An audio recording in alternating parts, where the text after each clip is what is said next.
Hey everyone, welcome back to Southern Gal True Crime. In this missing person spotlight video, we're going to take a look. We're going to do something a little bit different than I usually do on my missing spotlight videos. We're going to take a look at 5 cases that have been missing, 5 missing persons that have been missing.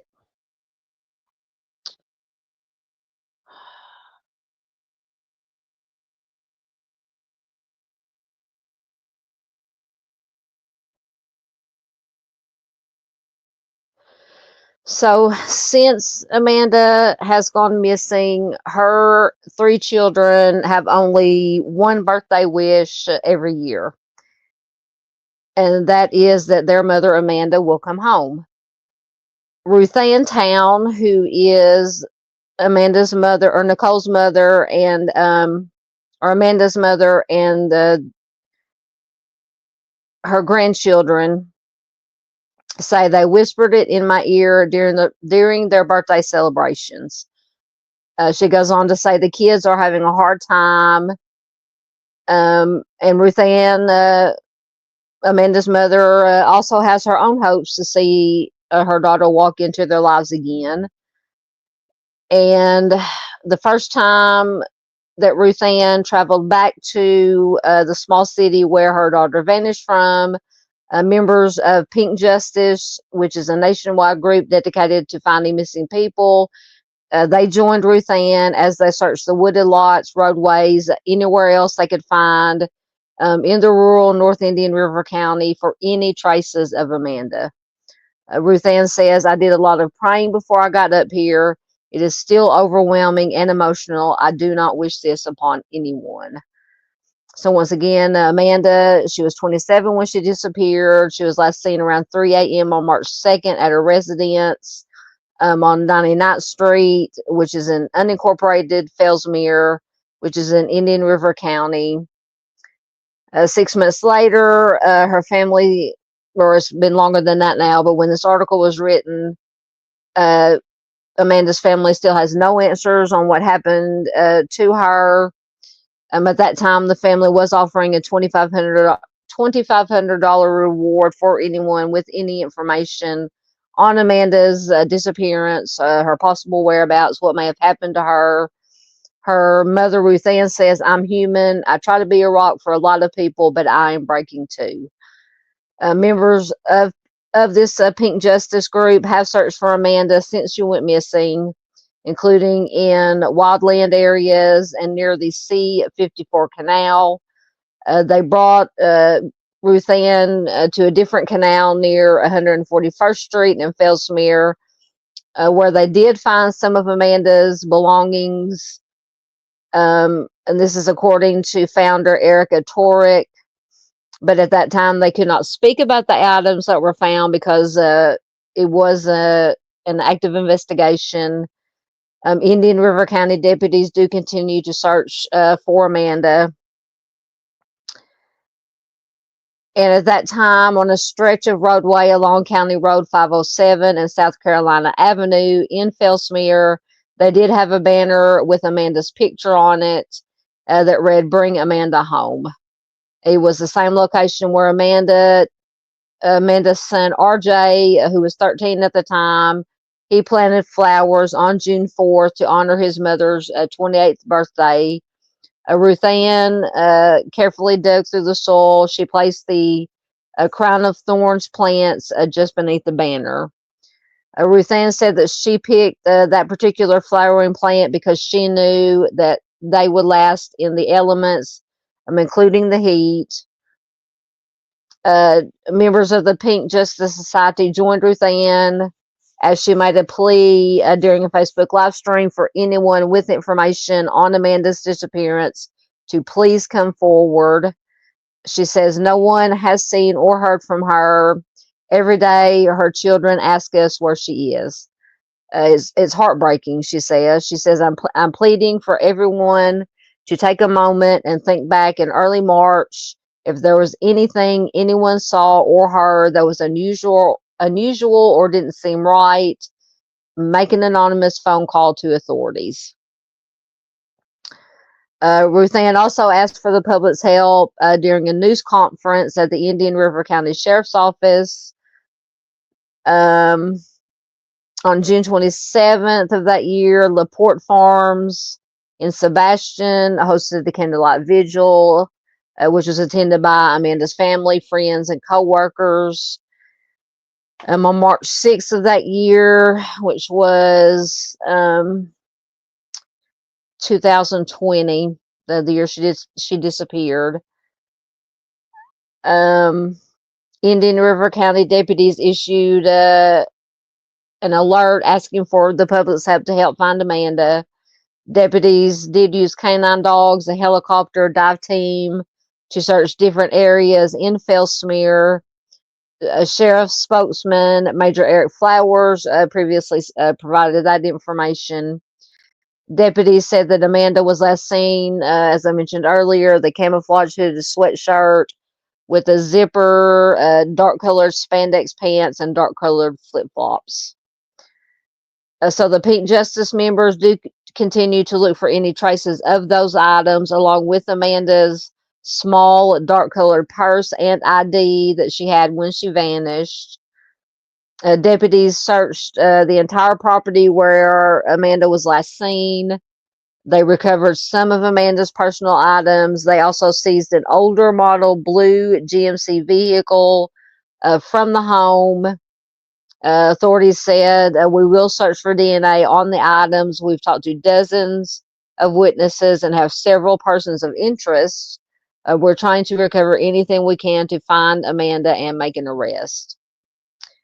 Sheriff's Detective Louis Avila had previously said that Amanda's brother lived at the residence, and deputies said that Amanda did not have a vehicle. So it doesn't say exactly who this vehicle belonged to. Possibly a member of her family, possibly her brother. But once again, anyone with information on Amanda's case is encouraged to contact the sheriff's office at 772-569-6700, or Avila at 772-205-0170. Ruth Ann, her mother says once again she hopes someone with any little bit of information will make that phone call so that the family, including Amanda's 3 children, can have some sense of closure. She says, every day I get calls asking for updates. My daughter touched a lot of lives. She was very blessed. Next, we're going to take a look at Roy Prifogle. Roy has been missing since March 4th of 2020 from Pine Cove, California. He is a white male. He was 52 years old at the time he went missing. He will be 57 years old as of 2025. At the time he disappeared, he was 6'2", 210 pounds, with graying blonde hair and eyes. He was last known clothing description is just jeans and a red backpack. It said that he had a transient ischemic attack, which is also known as a mini stroke, several months prior to his disappearance. So Roy was last seen in Pine Cove, California on March 4th, 2020. He left home at approximately 1 p.m. He was going to take a hike, and he was last seen at the Pine Cove Market at around 6:30 p.m. After that, he has never been heard from again.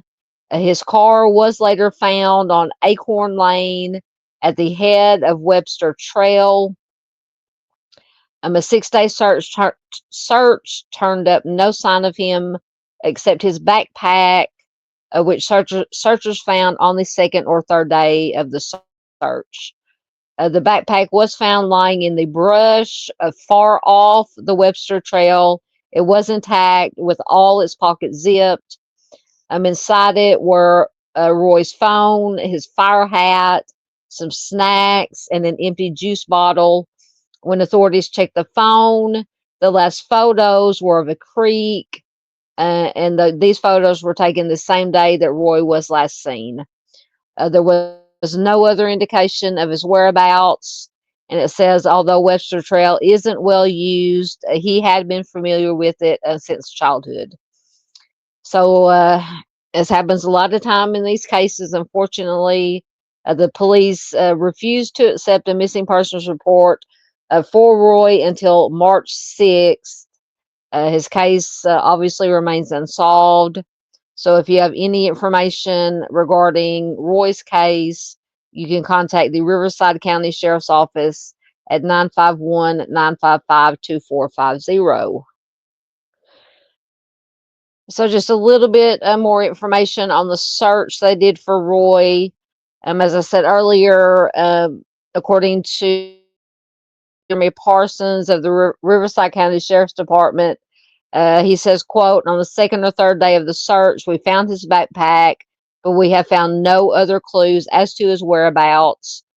His car was also found on Acorn Lane in Pine Cove. Bloodhounds were used to track try to track a scent from his car with no success. Unfortunately, this is also according to Deputy Parsons. After 6 full days of searching in between inclement weather and searching 8 to 10 hours per day, they still no sign of Roy. The Riverside Mountain Rescue Unit, as well as search and rescue volunteers from County and San Diego County, were assisting in the search. And in total, about 150 people searched during 6 days. Air support, including drones and helicopters, were utilized along with bloodhounds. Canines from the nonprofit and volunteer group Riverside County were used, and it says these dogs were trained to signal on live or deceased humans. Deputy Parsons says all of our searchers, including the search dogs, are equipped with GPSs, and at the end of each day, we uploaded the information to a large database so we could see where there are pockets that hadn't been covered and areas that were covered. The RM also searched the entire length of the San Jacinto River from Pine Cove to Hemet on. They even rappelled over waterfalls. But at about 5 p.m. on Sunday, March 15th, which would be in 2020, the search was called off. Deputy Parsons says at this point, we have several days of storms coming in, so we have stopped searching. If we find or get any other leads, we will ramp up and start searching again. So that was just a little bit of information, but at least they did get, it sounds like a pretty good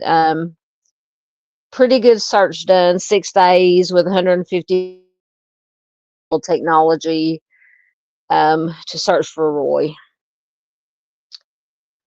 So next we have Amanda T. Grazewski.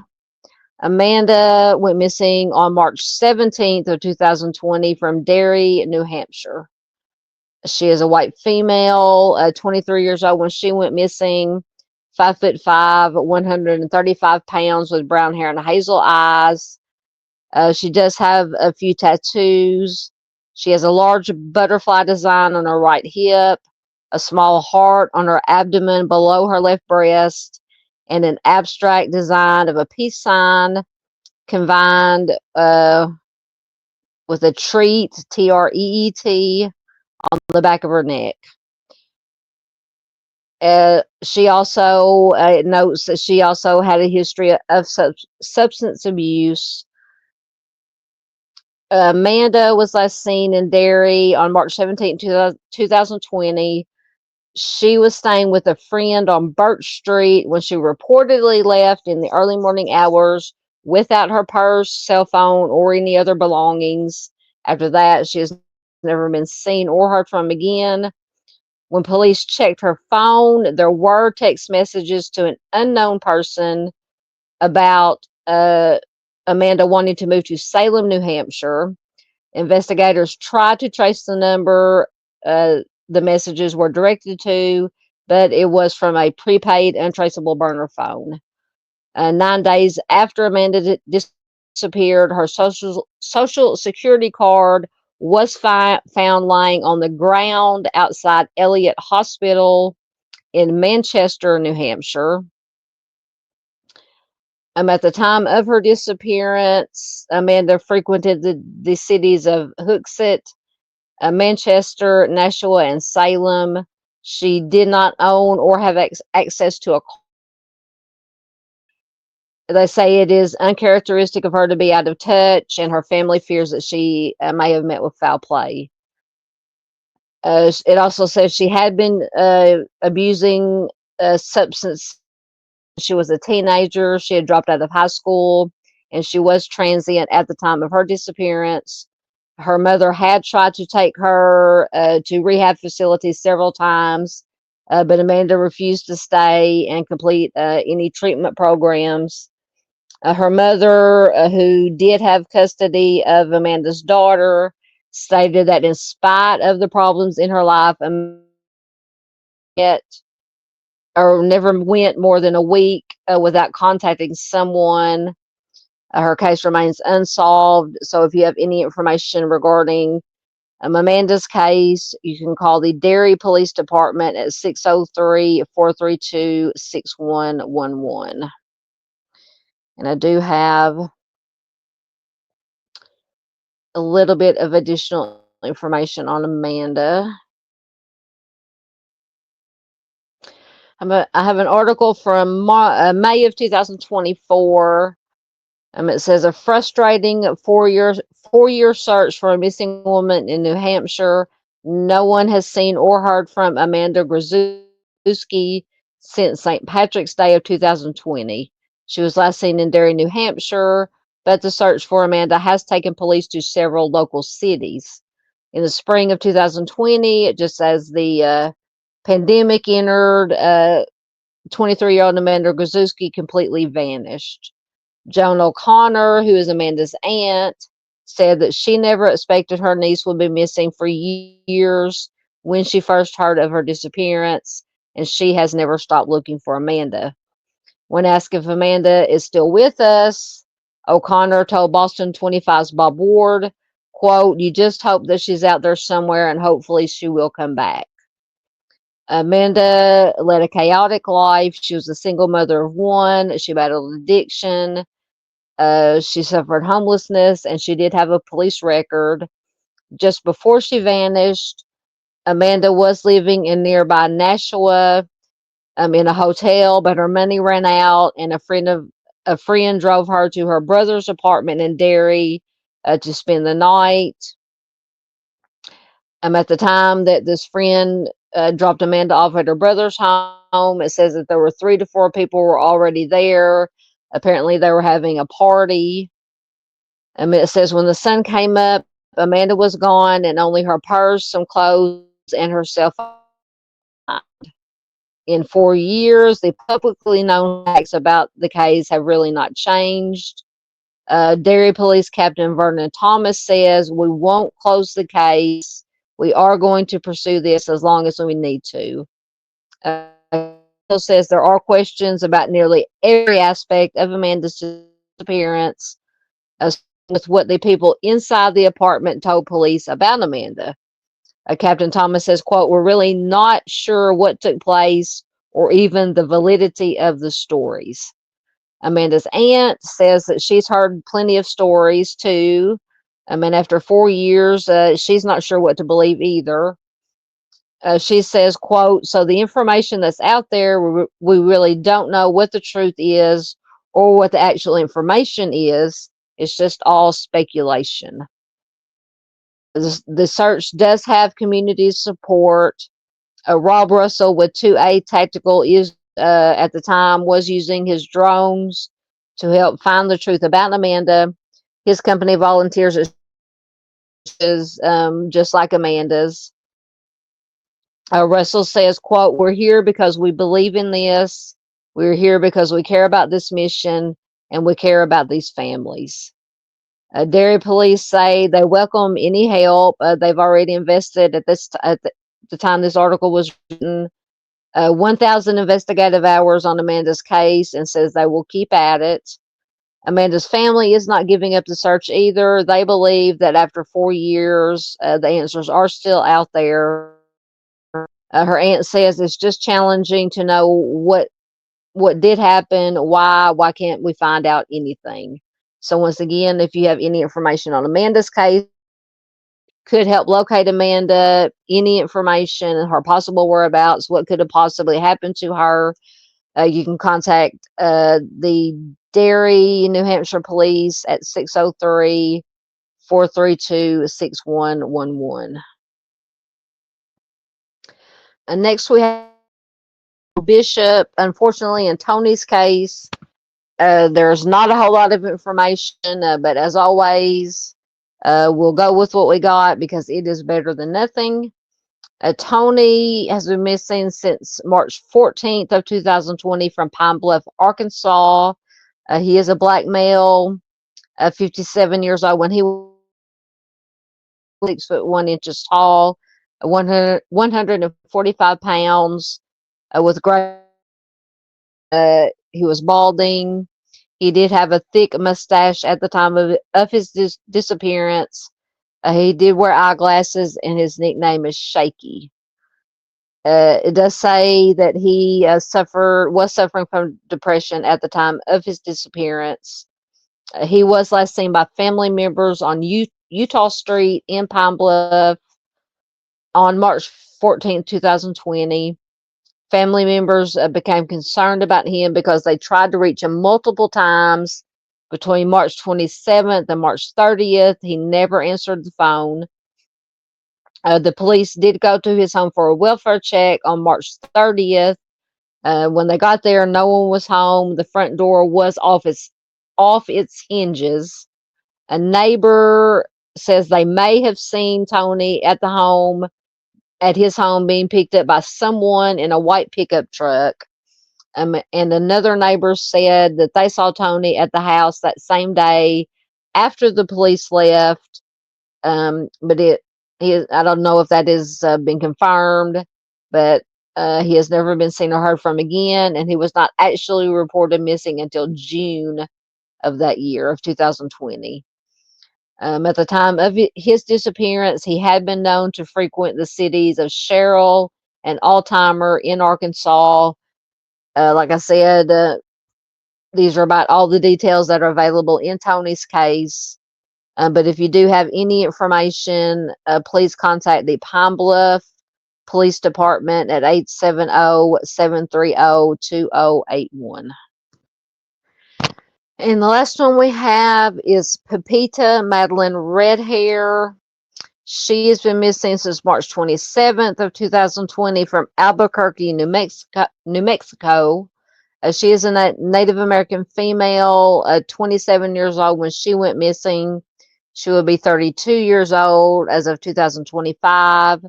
At the time she went missing, she was 5'1" tall, 141 pounds, with brown hair and brown eyes.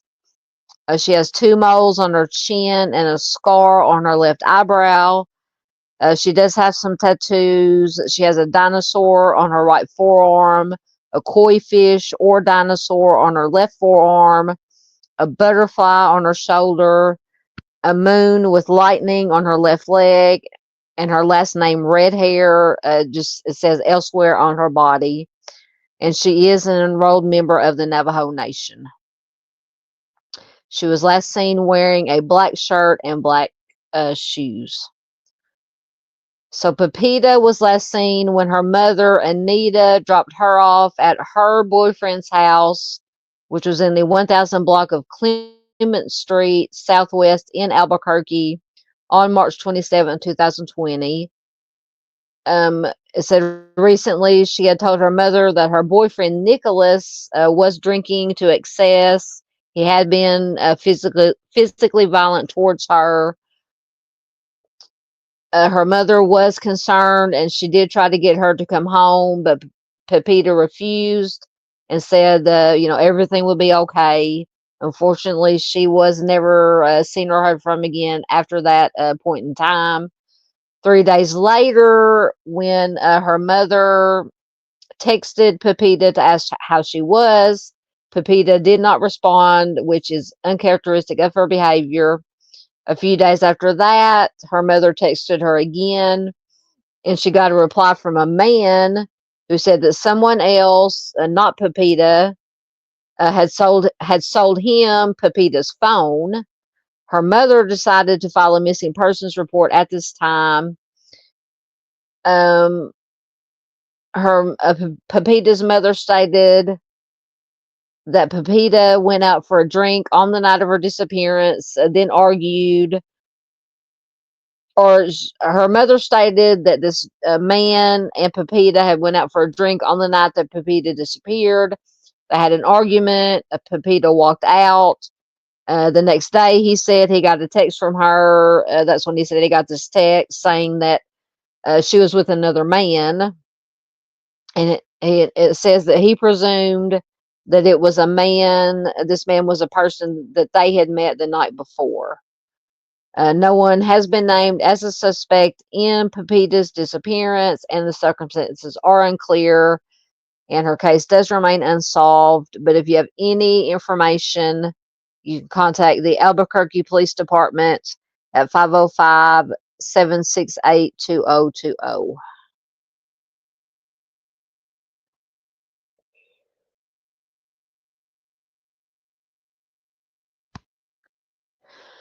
So I have an article from March of 2022, a little bit more information about Pepita.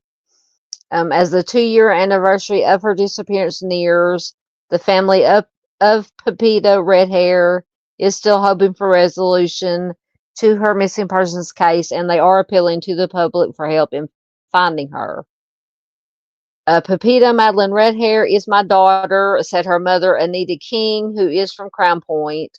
She went missing on March 27, 2020, from her boyfriend's place in the South Valley, Albuquerque, New Mexico. King describes the grief and anguish of not knowing what happened to her 27-year-old daughter as never ending. She says, quote, people don't know how it feels missing a baby. She said, heartache will not go away until she is found. She says, the day she went missing, my life has changed. It was so emotional and so sad that I went into depression and I could not sleep. I isolated myself. I did not want to talk to anyone. Pepita's sister, Shelda Livingston, says, talking about her mother, says she cries all the time. We are praying that Pepita does come home. Livingston said that she helped raise her missing sister.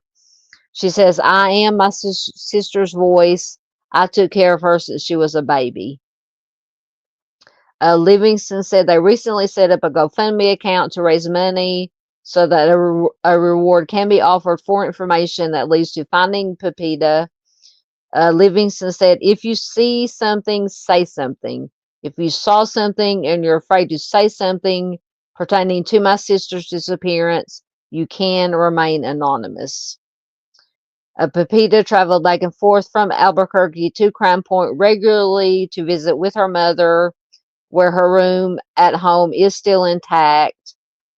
And when King dropped Pepita back off at her boyfriend's house in Albuquerque on March 24, 2020, she did not know that was the last time that she would see her daughter. Her mother says, we had our last meal at McDonald's. She said, Mom, I love you. She was always happy. When Pepita went missing, her mother said that she had the intuition that something had happened to her because her daughter normally stayed in contact with her by phone. She says she always called me every day saying, Mom, what are you doing? What are you up to? Do you need anything? She said Pepita would have called if she went away somewhere. Her mother says that it's just not her, that she would just disappear. On March 28th, 2020, her mother did report Pepita missing, and she was entered into the National Missing Persons Database. Her mother says, Albuquerque PD, the day I reported her missing, they said they couldn't help us. The cops kind of just brushed it off. They said she's an adult, she's free to travel, She's free to be missing, I was told. I was pretty upset. And once again, that's so frustrating that we hear this in so many cases of missing adults. King, her mother said that the APD told her that she needed to work with the Crown Point Navajo Police Department, since that is where Pepita was from, even though she had lived at her boyfriend's house in Albuquerque for over 3 years, according to Livingston. And that's unfortunately another problem when it comes to indigenous people, is,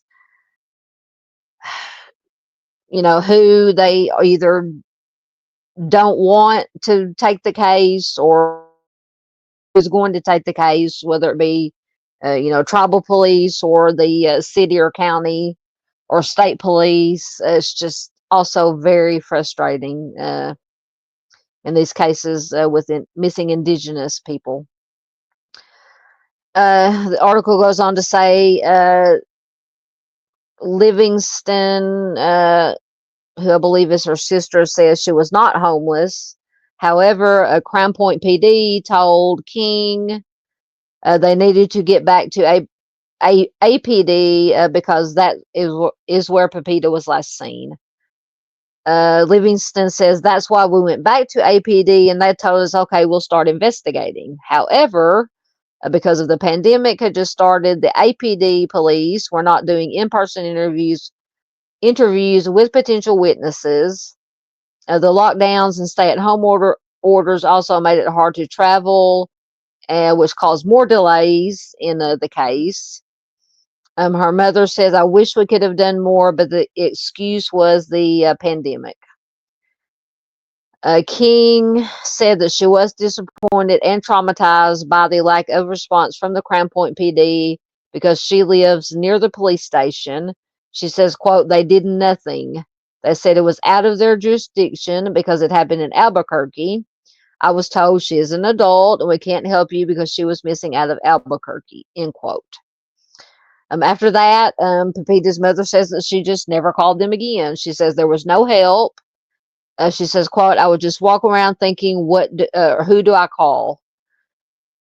At the time this article was written, it says Senior Public Information Officer Christina Sosi for the Navajo Nation Police told the Navajo Times the NPD has been working to, quote, strengthen partnerships and resources in regard to victim services for families of missing loved ones.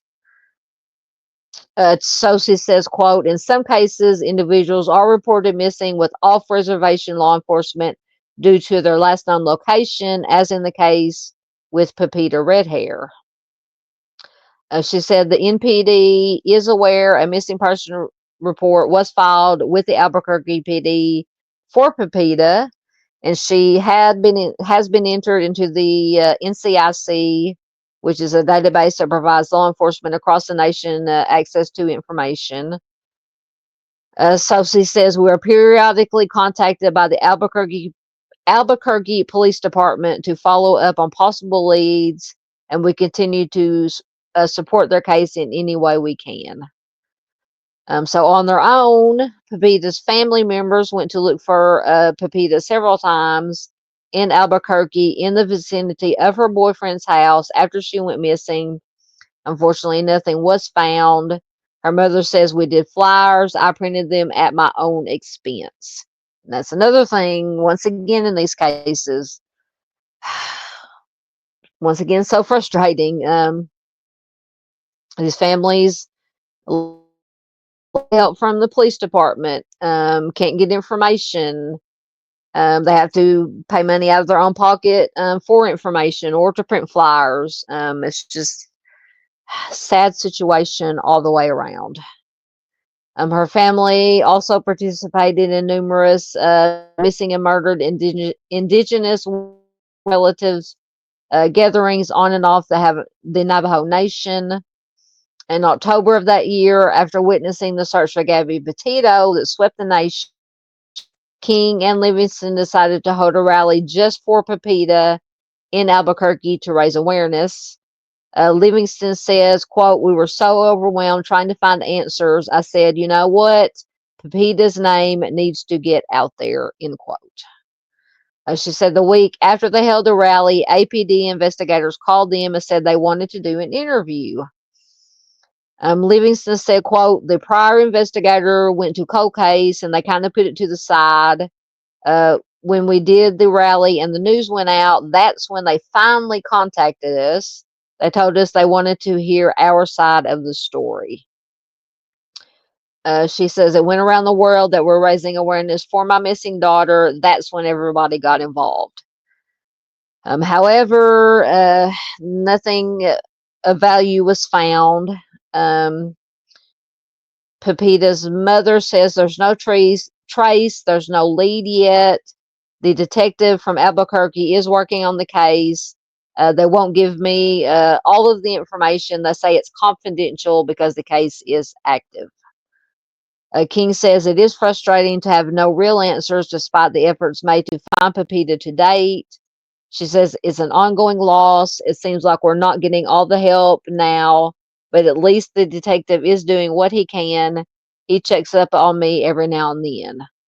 King says her job in Gallup keeps her busy during the day, but nights are extremely hard. She says, when I get home, it hits me. A few weeks ago, I told myself that I'm going to be strong. I'm going to stop crying because I'm tired of it, how I feel every day. I told myself I don't want to get sick anymore. I want to be strong for her. King said because of the pandemic restrictions at the time, she was not able to get counseling, but she did have occasional behavioral health calls, and she depended on her children for support. She says, quote, for my spiritual belief, I pray, I cry, I just read my Bible and pray. I ask Heavenly Father, if she's there, give me a sign. On June 4th of that year, there was another awareness rally at Tigo Park in Albuquerque for, quote, justice and answers for Pepita, and everyone was invited. Livingston said that she wanted to urge Navajo communities to stick together and watch out for their relatives. She said to all the families on and off the reservation, be vigilant, take care of your kids, the girls and the boys, look over each other. So that's just a little bit. It's just, once again, I can't stress it enough. So frustrating, especially a lot of times in these Indigenous person cases, just they don't get the attention they deserve, the attention they need. So that's why I feature a lot of missing Indigenous to try to bring more awareness. Right, I believe that is the last one we had for this month. Like I said, I'm hoping to make this a regular feature every month. Again, if you think that would be a good idea, something you would like to see, please leave a comment in the comment section below. Hit the like button before you leave. Once again, leave a comment. But the most important thing you can do is share this video anywhere and everywhere you can, so that all these missing persons, their names, their stories, their faces stay out there so they are never forgotten. If you would like to learn more about the missing and unsolved cold cases, please consider subscribing. As always, thank you for watching, and I will see you next time.